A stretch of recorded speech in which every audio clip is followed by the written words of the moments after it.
So something else that happened last week. We put up a video. It was a clip from last week's episode of the podcast. It was, has the hype died off for MESBG, essentially?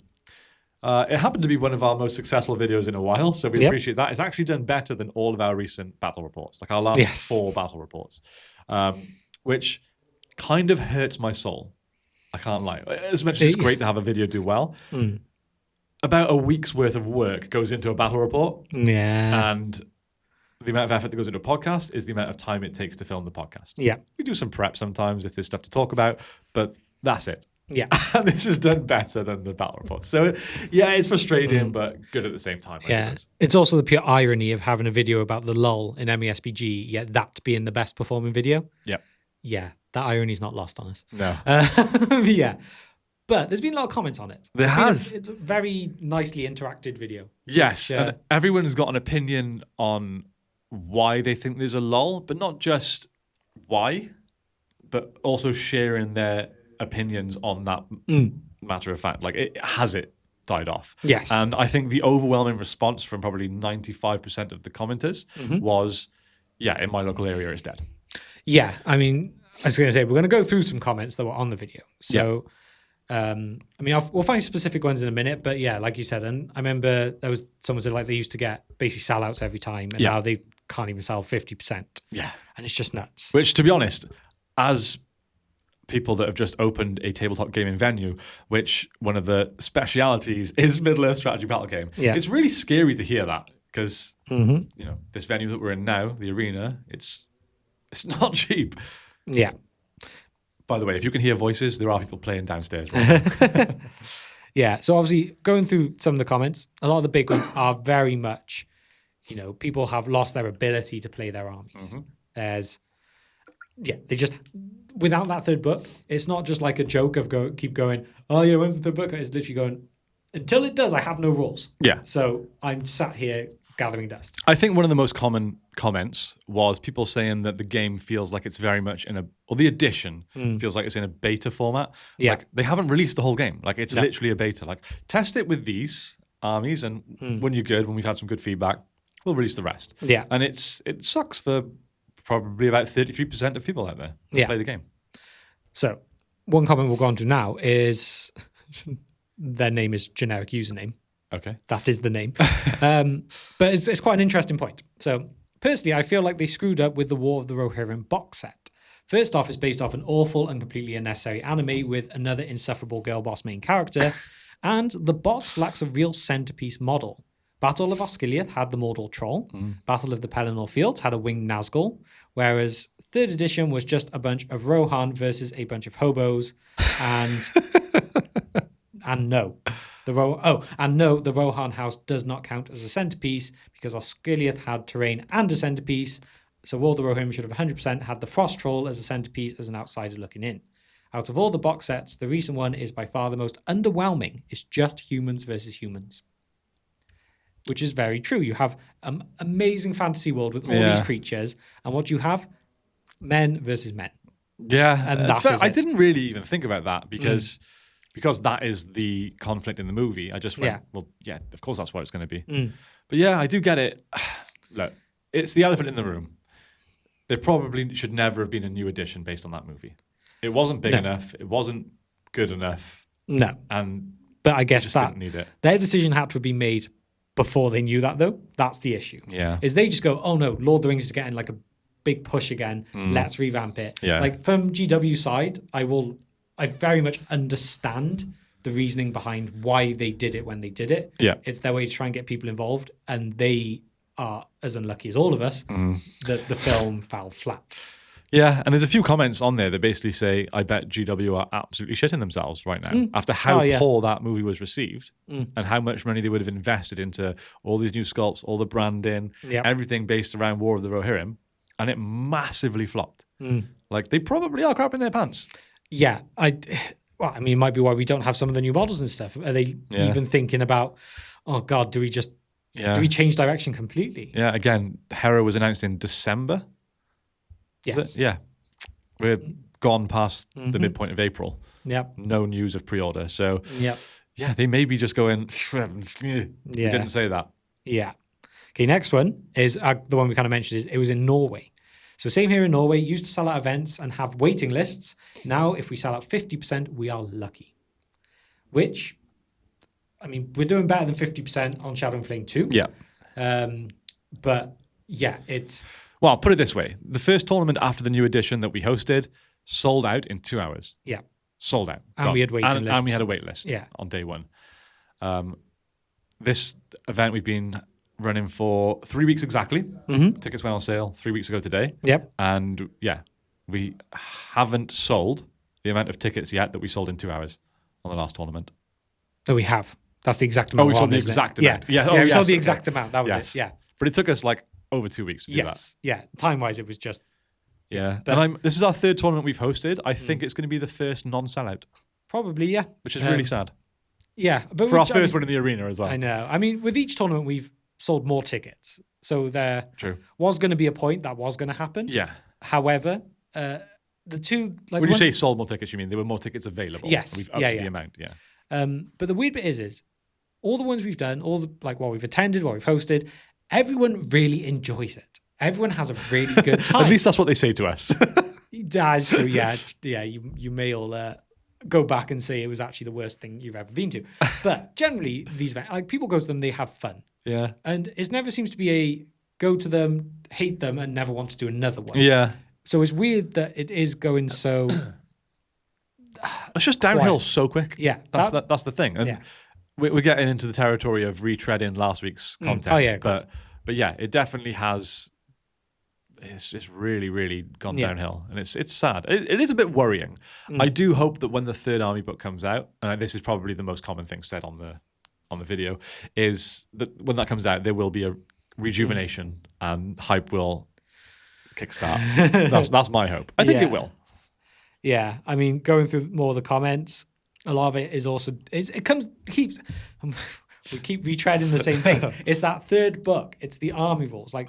This one, for me, it's the army rules. Loss of war gear, no real army building, just off-the-shelf limited legions. So me and my mates are thrashing the army rules for private games and skipping tournaments. Luckily, Eagles are not an issue for them. I guess none of them have them. But we are hearing that Eagles aren't so much of an issue elsewhere. It might be quite a localized issue. I don't know, because I saw that it was the Polish Championships. They filled an entire table of Eagles from Australia. There was someone that said they didn't really get many Eagles out there. Maybe they just don't like birds. Maybe. Or maybe they just can't get the stock. Maybe. Yeah, that's a good point. It could just be that Eagle, they can't get the stock of Eagles. They can't buy them, so nobody's playing them. Well, one commenter did mention how they never even had access to characters like Thorn and Helm. They didn't even come out over there. So, that's wild. Yeah, it's absolutely crazy. So, okay, what about this? This is on Defending Games Workshop. Okay. So let's see how... Which, by the way, I would also like to... I don't have any points, but I kind of want to say I also regularly defend Games Workshop because it's almost a trend to bash GW online. Yeah. And at the end of the day, they're probably my favorite company in the world. Like, I love everything they produce. I enjoy some of their business practices. To work with them and stock their game, and we're not obliged to say this, by the way, to stock their games, they're great to work with. They really, really are. And I'm not just saying that. Yep. And yeah, I don't have very many bad words to say about them. I just disagree with what they've done with some of MESBG. My chair went down. Yeah, I mean, to be fair, like we said earlier on as well, like we understand why they made the decisions of the new edition with the film. Like business-wise, it made sense. They were unlucky as everyone else. Yeah. But yeah, saying they are simply having production issues that are way backlogged. Just look at The Rise of Angmar. The film forced them to release the new edition. Yeah. Which was true. I mean, Rise of Angmar did come out at a time which it shouldn't have. Yeah, and they were very apologetic over that. Like they were like, we know it's not very long to play this supplement before the new edition comes out. We're gonna give you updated rules to fit in with the new edition for free. They did apologize. They did try to make up for it. It was a bit shitty, but it just is what it is. And there was delays with Rise of Angmar. They had a backlog. So don't forget they also redid their entire factory last year. Imagine the delays that put on things. Yeah. Although if you're going to do that, you plan for that. Yeah. Admittedly, there's always issues. Like that's understandable. But you would hope like a whole edition of a game shouldn't have been affected by something like that because that should have been planned with that in mind. Yeah. It wasn't like you don't move factory like on a whim. That would have probably been in the plan, like in plans for years. Yeah, true. Okay, here's an interesting one. Okay. So this comment is from a Joshua Garcia. Hi, Josh. I'm not convinced New Edition hype was ever really there to begin with. New Edition discussions naturally generated a lot of engagement with the SBG community, but the game didn't really need a New Edition, and the movie that the New Edition complemented was a mediocre flop. The Edition launch has also been botched horribly. The game rules are better than ever, but my group is still upset about list building. We're also still missing a lot of the Warhammer releases, not to mention armies, legacies, blah, blah, blah, blah. The game was in a really stable spot, and GW kind of rocked the boat a little too much. After the dust settled, the expensive chore of having to buy new books, relearn the rules, and write new lists has caused a lot of us to become naturally disinterested and distracted by other games. Yeah. So, what do you think of that? Was there actually much of a hype in the first place, or is it not actually that much of a thing? I think there was hype. It's kind of like you said, it causes a lot of discussion. Yeah. Which in turn does cause a bit of hype. Yeah. Whether or not it's just temporary, which it probably was, is another thing. But I think there's very little to disagree with in that comment.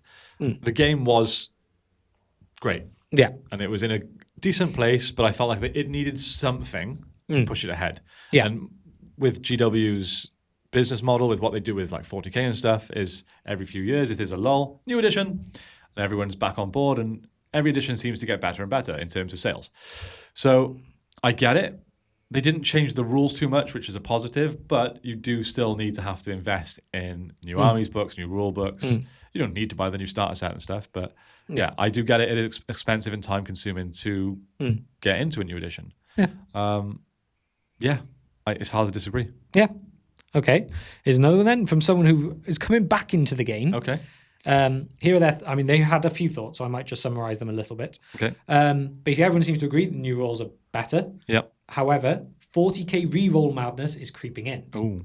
Which there are more rerolls. There's a lot of reroll ones and stuff. Yeah. But I definitely wouldn't say it's as bad. Oh, it's nothing like 40k. No. But although is it the entry point where to keep updating things, they're going to change things, which means they need to add more things. It's that whole you end up with more and more dice. Is it going to end up in that? It's not going to be the scale of 40k, partly because of numbers. Yeah. But is it the beginning of something? I don't think so. Yeah. Again, another one saying the army list building is just a massive turn-off. Missing books twice. Very few releases, which is basically what last week was about, is the release schedule has kind of...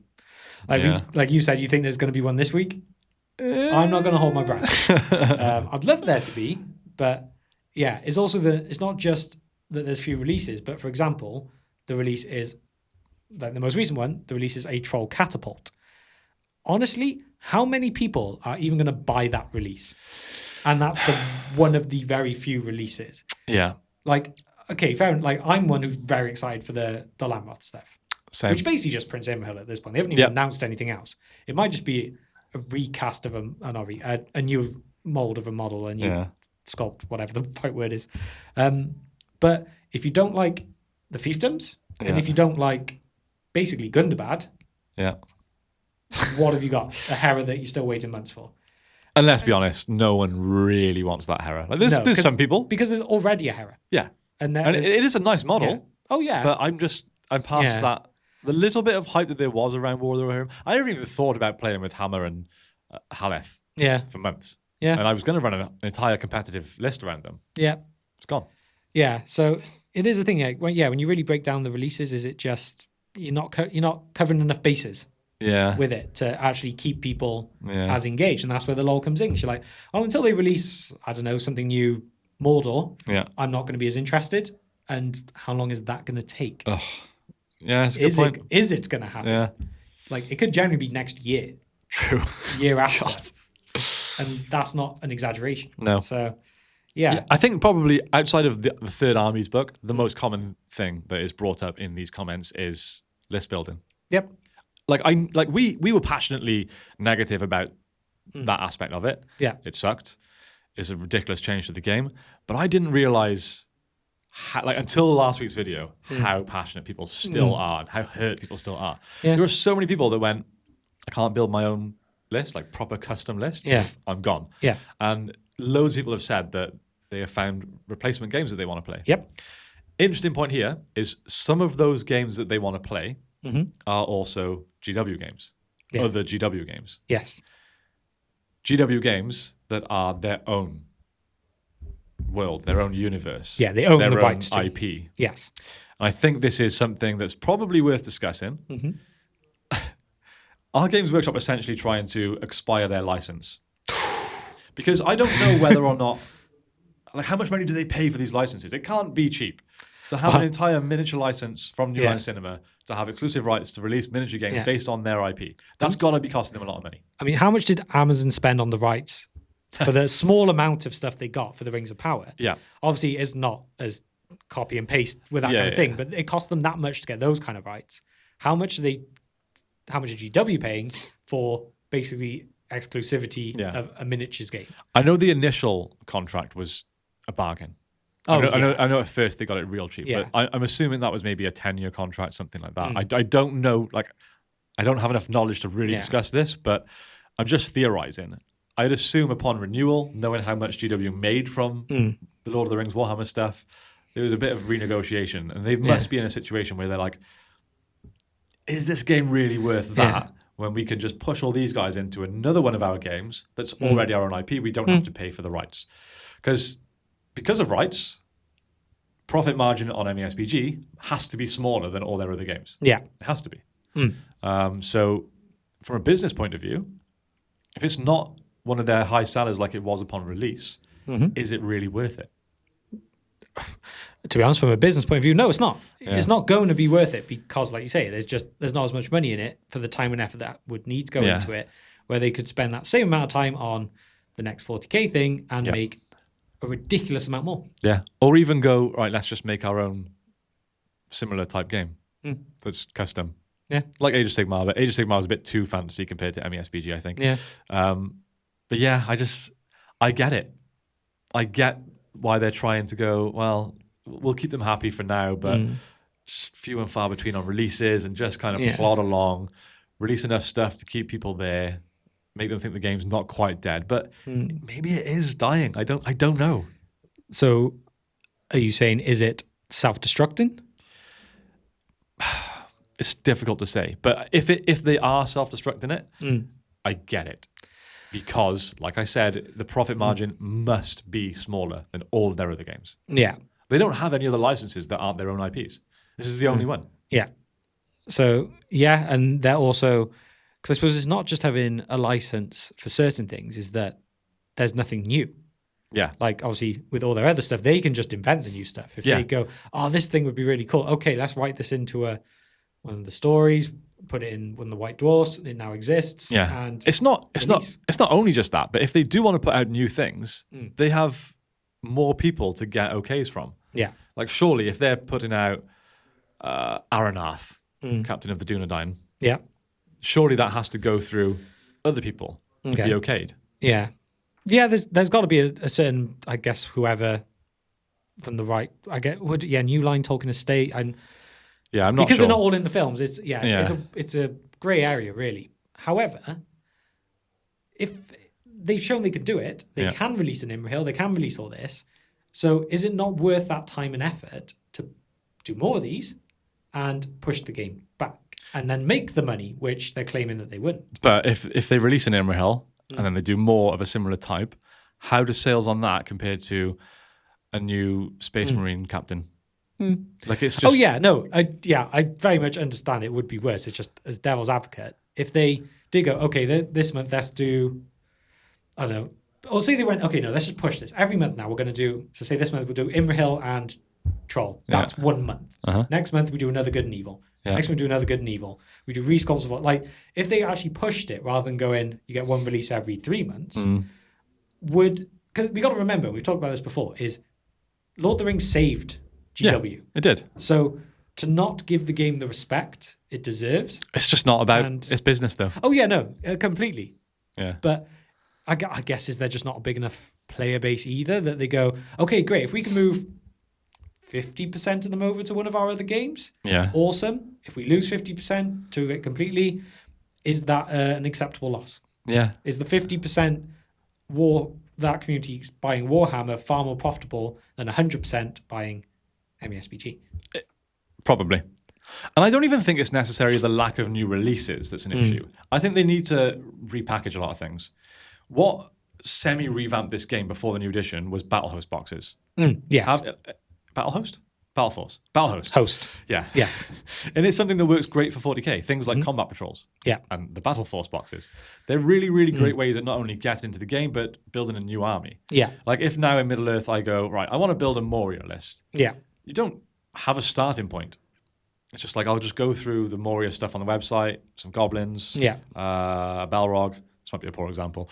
But yeah, you're just kind of building it yourself on a very limited list building format. But if they had a Battle Host box, which said, for value for money, you get your 24 warriors, a captain, and this guy, whatever it may be, it just appeals more to not only beginners, but again, people that want to start a new army. And I just don't really get why they didn't do more of that. They gave us 4 Battle Host boxes, and that was literally it.